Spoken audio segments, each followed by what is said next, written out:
Amigos, bienvenidos a esta nueva edición de Manos a la Biblia, un programa que quiere ser un aporte para el conocimiento de la Sagrada Escritura, con la lectura, la explicación, el comentario del Evangelio de cada domingo.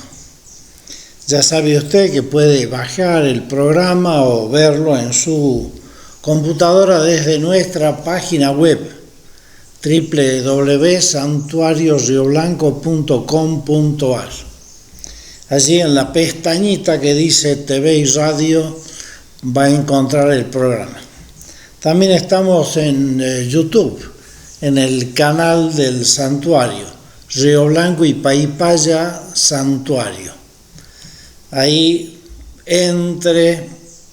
ponga activada la campanita y suscríbase para que el canal pueda ser también más visto, llegando a más gente. Este segundo domingo de Cuaresma tradicionalmente es un domingo en el que leemos un evangelio muy nuestro, muy de los que somos jujeños, porque es el evangelio de la transfiguración, evangelio que leemos el día de nuestro santo patrono, el Santísimo Salvador. Este evangelio está en el capítulo 17 de San Mateo, 17, 1 al 9. Pero como decimos siempre, antes de ir al texto, tenemos que fijarnos un poquito en el contexto. Y el contexto de este evangelio está dado por el capítulo 16, en el cual al final de este capítulo 16 encontramos el anuncio que Jesús hace de su pasión. En el 16:16, Pedro había hecho su confesión de fe: tú eres el Mesías, el Hijo de Dios vivo. Y Jesús comienza allí a anunciar su pasión. Y Pedro se pone un poco delante de Jesús, sin entender mucho lo que Jesús decía, y le dice que no puede ser esto de la pasión. Y Jesús lo reprende diciéndote: ponte detrás de mí, Satanás. Después de este acontecimiento del capítulo 16, viene lo que hoy vamos a leer en el capítulo 17, que es la transfiguración del Señor. Una visión que tienen los discípulos de la divinidad de Jesús. Esto que Pedro había dicho: tú eres el Mesías, el Hijo de Dios vivo, se manifiesta de una manera muy clara, muy evidente, en este fenómeno de la transfiguración. ¿Qué quiere decir la palabra transfiguración? En griego se dice metamorfosis, en castellano. Quiere decir que Jesús se presenta o es visto con una nueva forma. ¿Qué tuvieron los apóstoles? Qué interesante, ¿quiénes son los que van ahí a la cima de la montaña? Pedro, Santiago y Juan, los mismos que después estarán en el Monte de los Olivos en la Pasión, cuando Jesús se angustia frente a la pasión. Son los mismos, Pedro, Santiago y Juan. Pedro, el que no entendía la pasión. Santiago y Juan, aquellos que pretendían tener un puesto de relevancia en el grupo de los 12. Aquellos que reclamaban los primeros puestos. Es decir, los que van a la montaña con Jesús son los mismos 3 medio torpes que no entienden lo que Jesús está explicando, lo que Jesús está diciendo acerca de su pasión, y son los mismos 3 que después se quedan dormidos mientras Jesús se angustia orando antes del prendimiento en el Monte de los Olivos. Como que a estos 3, que son medio difíciles de entender, Jesús les quiere mostrar de una manera palmaria, de una manera más evidente, de una manera más fulgurante, quién es Él, que es verdadero hombre, por eso habla de la pasión, por eso están con Él en la pasión, pero que es también verdadero Dios, y por eso suben al monte Tabor, según la tradición, para tener esta experiencia de Dios, esta experiencia sobrenatural. Según el verbo griego, ofté, lo que significa es que estos discípulos tuvieron una visión. ¿Qué significa esto de la visión? Que ellos vieron, ellos tuvieron la experiencia. Muchos santos han tenido visiones. Por ejemplo, visiones de la Virgen, Santa Bernardita, los pastorcitos de Fátima, San Juan Diego. Tuvieron visiones, vieron lo que otros no ven. Esta visión es real, pero es difícil de explicar, difícil de narrar, de contar. ¿Cómo hago para contar una experiencia espiritual tan fuerte? Es muy difícil. Entonces, ¿cómo lo cuenta Mateo? Mateo lo cuenta usando imágenes, usando lenguaje del Antiguo Testamento. Un lenguaje que, según San Mateo, nos trae el recuerdo de una montaña muy importante en la historia del pueblo de Israel, como fue el monte Sinaí. El monte Sinaí en donde Dios se manifestó a Moisés.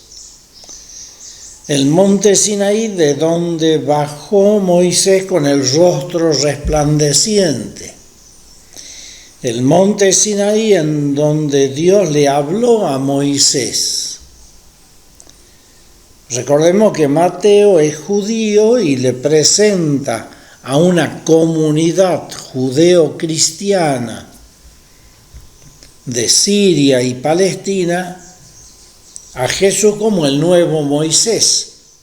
Acuérdense que Mateo presenta a Jesús en la montaña de las bienaventuranzas, enseñando las bienaventuranzas como nueva tabla de la ley.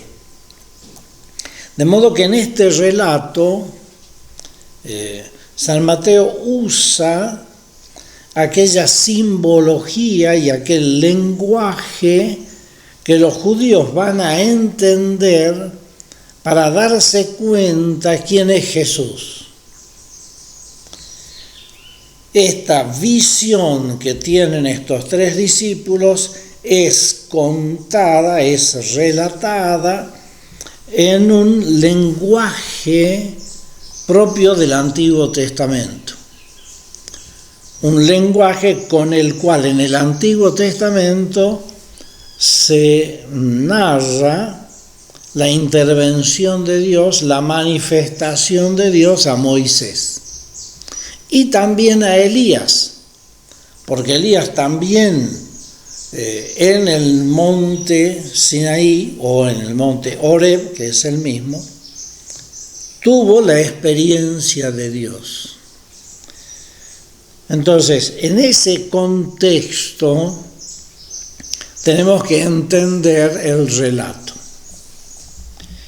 Vamos ahora a Mateo 17, 1 al 9. Mateo 17, 1 al 9. 6 días después, ¿después de qué? Seguramente después de este anuncio de la pasión, que es lo último que relata Mateo en el capítulo 16. Jesús tomó aparte a Pedro, a Santiago y a su hermano Juan, los mismos tres, repito, que van a estar en el Monte de los Olivos antes del prendimiento, en la oración, en la agonía de Jesús en el Monte de los Olivos. Y subió con ellos a una montaña alta. No dice qué montaña es. La tradición nos habla del monte Tabor. Pero esto de la montaña es también ya un simbolismo, no solamente un lugar geográfico, es ante todo un lugar simbólico, porque es en la montaña en donde Dios se manifiesta. En la montaña Abraham recibió esa visión de Dios para no matar a su hijo. En la montaña Moisés, en la montaña Elías, ¿no? En la montaña Jesús predica.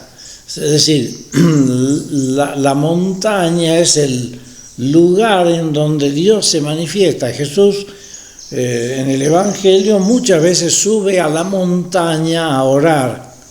En la montaña, en el monte, tuvo las tentaciones.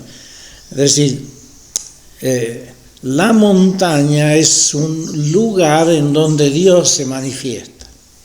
Subieron a una montaña alta. Allí, en presencia de ellos, se transfiguró.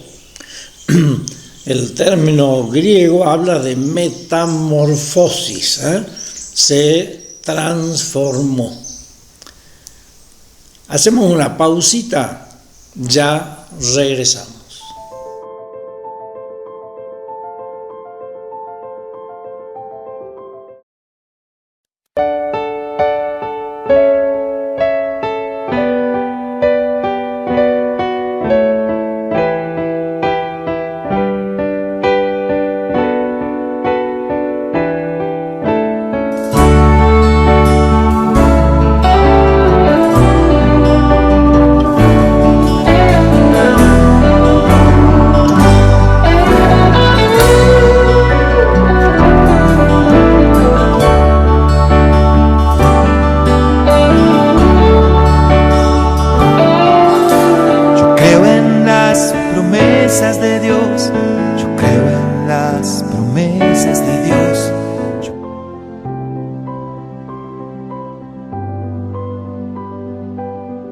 Bien, estamos de vuelta con esto que es Manos a la Biblia.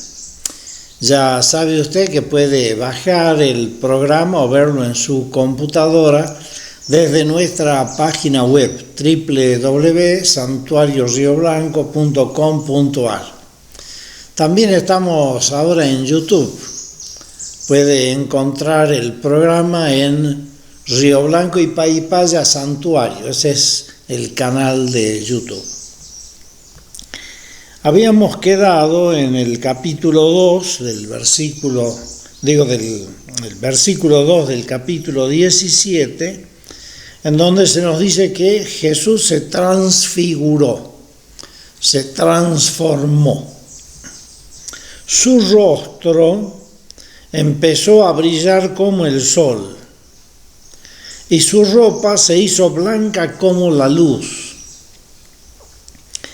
Esto de el brillo del rostro nos hace recordar a Moisés, a quien los judíos no podían mirar a la cara cuando bajó del monte Sinaí, porque su rostro tenía un resplandor muy fuerte.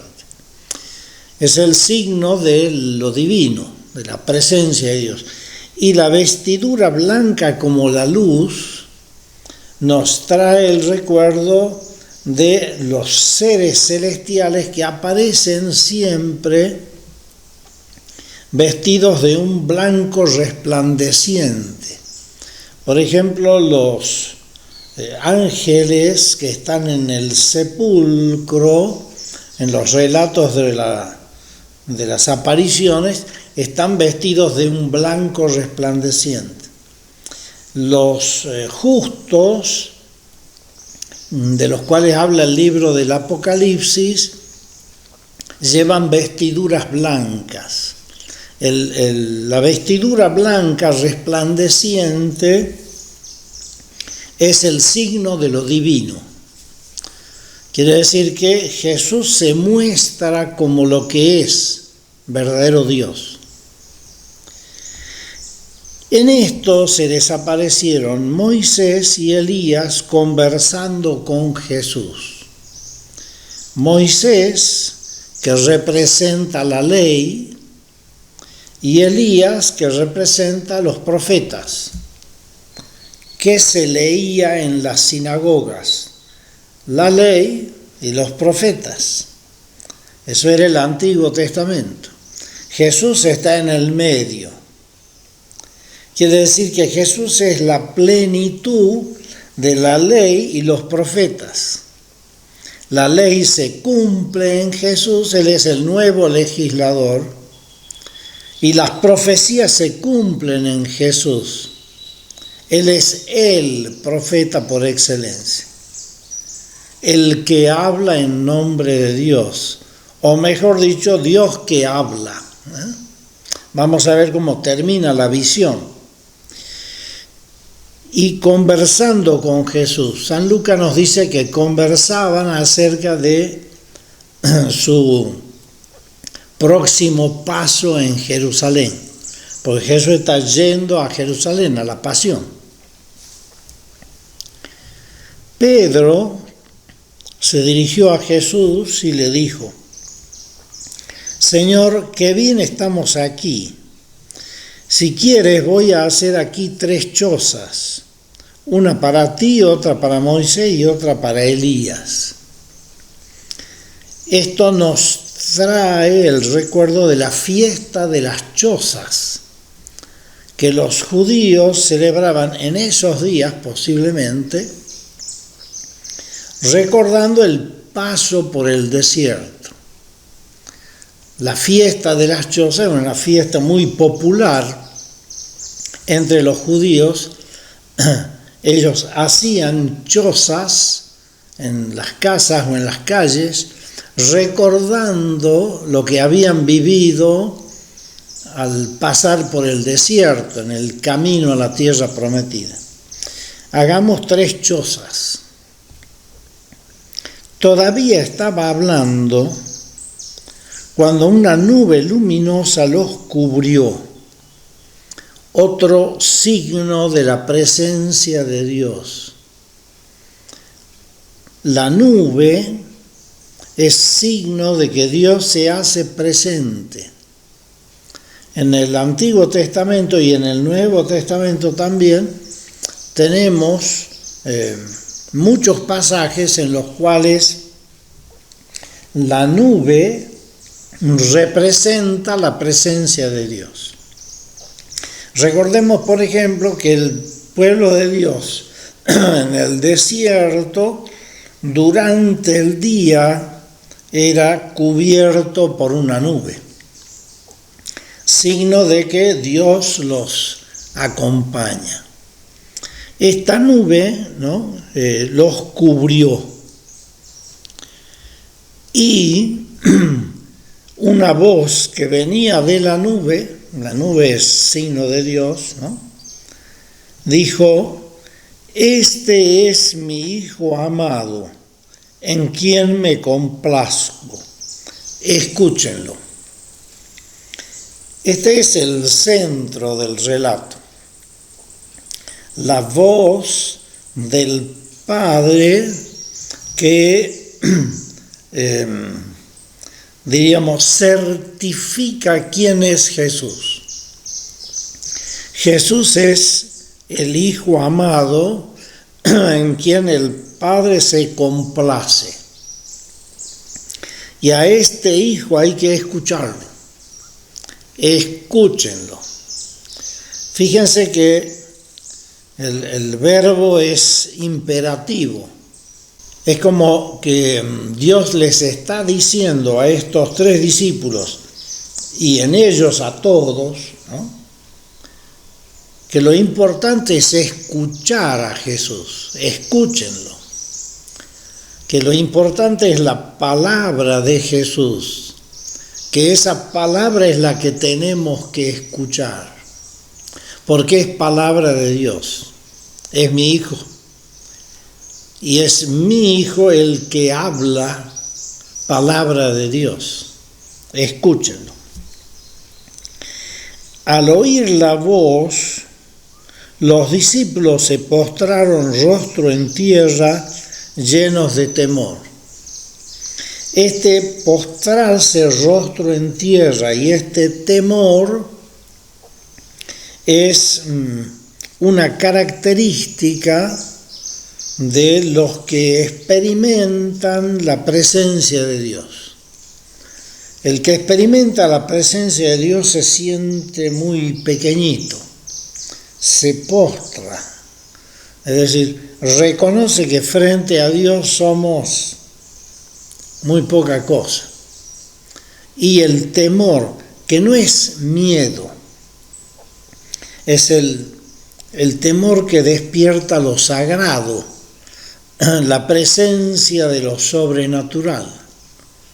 Lo sobrenatural nos embarga y nos da temor, ¿no? Pero no es miedo, es la sensación de lo grandioso frente a lo cual uno se presenta, ¿no? Jesús se acercó a ellos, los tocó y les ordenó: levántense, no teman. Levántense, no teman. Sí, no tienen por qué temer. Esto es una experiencia sobrenatural. Levántense, pasó esta experiencia sobrenatural. Y es muy interesante lo que dice el versículo siguiente. Levantaron la vista, pero no vieron a nadie, sino a Jesús solo. A Jesús hombre. ¿Qué tienen que aprender estos discípulos? Que en el hombre Jesús está Dios presente. Que si queremos conocer a Dios, tenemos que conocer al hombre Jesús. En el hombre Jesús Dios se manifiesta. Dios se ha hecho hombre.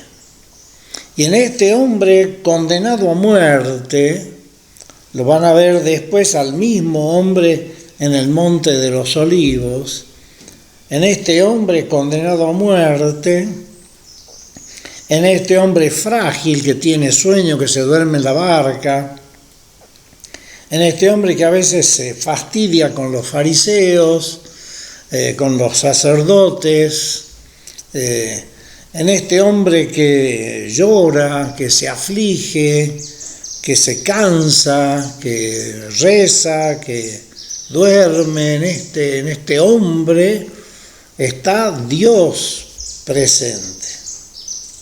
Este hombre es Dios. De modo que si queremos conocer a Dios, tenemos que conocer a este hombre. No vieron a nadie sino a Jesús solo. Este versículo es fundamental para comprender el significado de este texto. Dios se manifiesta en el hombre Jesús. Conociendo al hombre, conocemos a Dios. Dios está ahí, es Dios con nosotros, el Emmanuel. Mientras ellos bajaban de la montaña, Jesús les mandó: no le cuenten a nadie esta visión, ¿bien? Que dice visión, no le cuenten a nadie esta visión, hasta que el Hijo del Hombre resucite de entre los muertos. ¿Por qué Jesús dice no cuenten? Porque en la efervescencia mesiánica de esos días, que son los días de la fiesta de las chozas, podían confundirse y tomar a Jesús como el Mesías glorioso, combativo, que iba a restaurar el reino de Israel, el reino de David. Entonces Jesús no quiere que se confundan, por eso no cuenten. ¿Hasta cuándo? Hasta que el Hijo del Hombre resucite de entre los muertos. Después de la resurrección van a entender plenamente quién es Jesús. La resurrección será el gran signo de quién es este hombre, de este hombre Jesús. Este es mi Hijo, escúchenlo. Para escuchar a Dios tenemos que subir a la montaña. Cuaresma es tiempo para subir a la montaña, para escuchar a Dios, escuchando a este hombre Jesús, para descubrir lo que Dios nos pide, lo que Dios quiere, y poder así bajar de la montaña a la vida de cada día con la experiencia de la presencia y del amor de Dios. Ojalá que en esta Cuaresma hagamos esta experiencia de la montaña en la cual encontramos a Jesús, verdadero hombre, verdadero Dios. Que nos bendiga Dios, que es Padre, Hijo y Espíritu Santo. Amén. Hasta la próxima, si Dios quiere. Muchas gracias.